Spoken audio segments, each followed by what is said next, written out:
How's it going, everyone? Bass here. So the Packers have made a roster move. It was just announced by Tom Pelissero on Twitter, and it says the Packers claimed offensive lineman Luke Tenuta off waivers from the Colts per his agent. And the Packers were sitting at 52 out of 53 players, so I was wondering what that 53rd player would be, whether that would be, Kylan Hill being activated to the 53 or a wide receiver. I know they worked out Ty Freifogel today, so we'll see exactly what happens with this whole wide receiver thing going on. Obviously, with Randall Cobb injuring his ankle against the Jets. We'll see the timeline of his injury this week as well.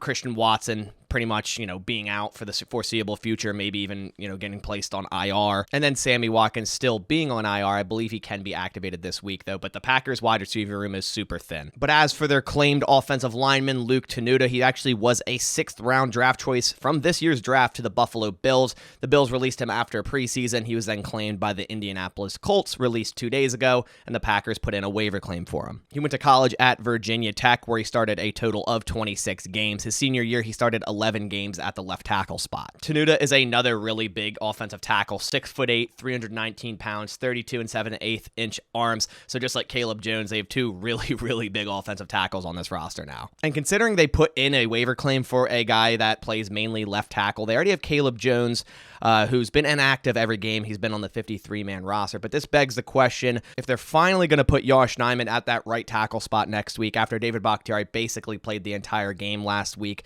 I think they might finally think, okay, David Bakhtiari can start a full game at left tackle. Let's get Yosh Nijman on the offensive line at right tackle, then sign a backup left tackle in Luke Tenuta, and you also have Caleb Jones, Rasheed Walker, and a bunch of other guys for the interior. So I'm hoping that's the case. I'm hoping it's Yosh Nijman we see at right tackle next week, and then kick Elgton Jenkins inside and bench Royce Newman, because Royce Newman has been absolutely god-awful this entire season.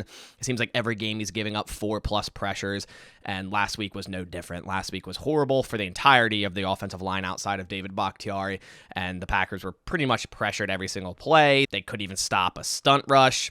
It was really, really bad. So I'm hoping they're going to finally go down the route of putting their best 5 linemen on the offensive line, which that definitely includes Yosh Nijman at right tackle, sliding Elgton Jenkins back into his original position at guard. But that about does it for this video. Just wanted to update you guys real quick on the newest signing of the Green Bay Packers. I expect a lot more roster moves this week, whether that be placing guys on IR like Watson or Cobb, or taking guys off IR like Watkins or Hill, and then going from there. We could also see a free agent wide receiver signing, or even a wide receiver trade. We'll see what happens. But I'll catch you on the next one.